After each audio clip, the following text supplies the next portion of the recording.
नमस्कार, आपसे मेरा नाम है अशोक यादव एडवोकेट और मैं आप सभी के लिए लीगल एडवाइस वीडियोस अपलोड करता हूं जो कि आप सब लोग लाइक करते हैं, पसंद करते हैं, शेयर करते हैं और सब्सक्राइब भी करते हैं। अब तक नहीं किया तुरंत करिएगा और दूसरे लोगों तक भी इस जानकारी को जरूर शेयर करिएगा।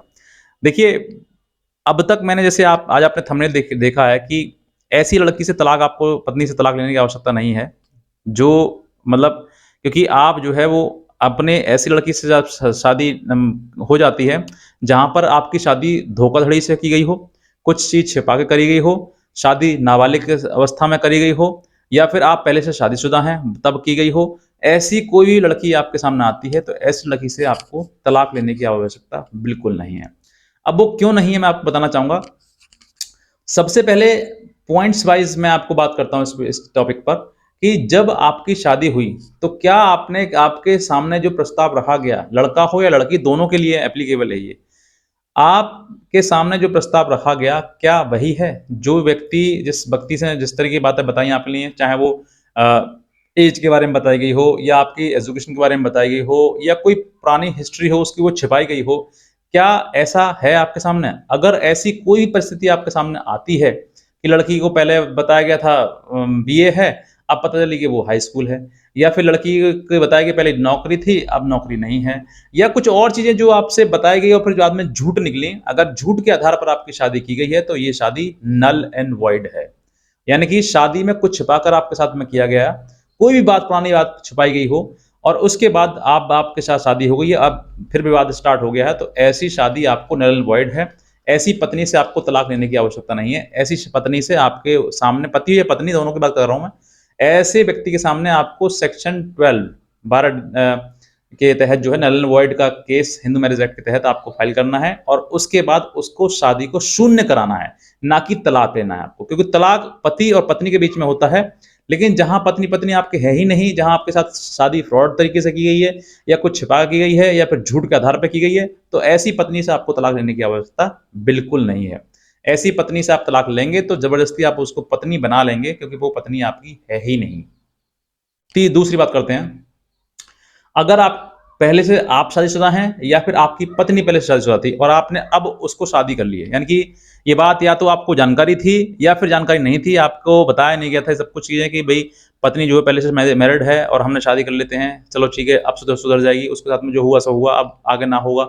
तो ऐसी मन में गलतफ़हमी को आप ना रखें। जिस महिला ने पुराने पति के साथ में आपके अपने मतलब संबंध नहीं जुड़ा पाई या फिर वो किसी प्रकार से डिस्प्यूट हो गया, झगड़ा हो गया और अब आप उससे उम्मीद कर रहे हैं कि हमारे घर में आकर वो सुधर जाएगी, तो आप कहीं न कहीं गलत हैं।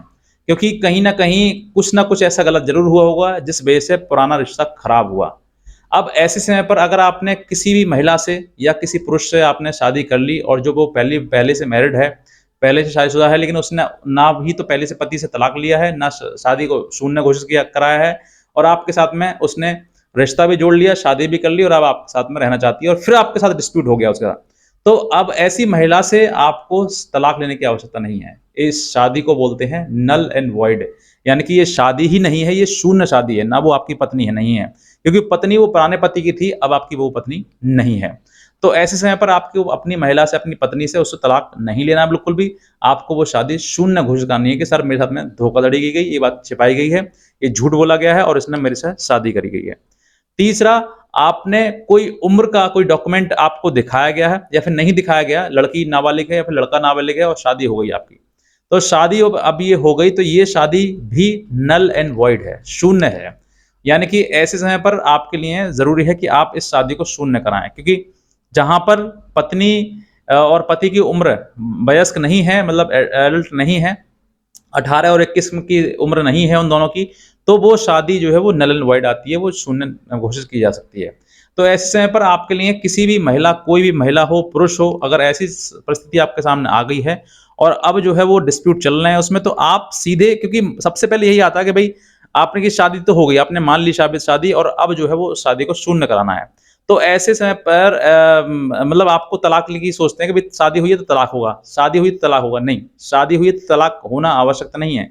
शादी हुई है तो वो शादी शून्य भी हो सकती है। आप देखिए कि उस शादी के ग्राउंड क्या हैं?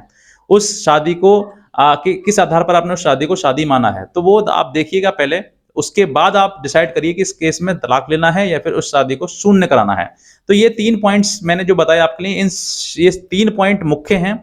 इसके अलावा भी छोटे-मोटे अगर आपके मन में कोई सवाल है तो आप हमारे दिए हुए नंबर पर हमें संपर्क भी कर सकते हैं, हमारी लीगल हेल्प भी आप ले सकते हैं, क्योंकि बहुत सारे लोग ऐसे हैं जो गलत रास्ते पहुँच जाते हैं और बाद में निर्णय आता है कि भई ये तो ऐसा होना था। तो आज आपको वही मैं आपको बता रहा हूँ कि अगर आपकी पत्नी वो है ही नहीं स्टार्टिंग से ही, तो आपको तलाक की आवश्यकता क्या है? आप ऐसी शादी को शून्य कराइए।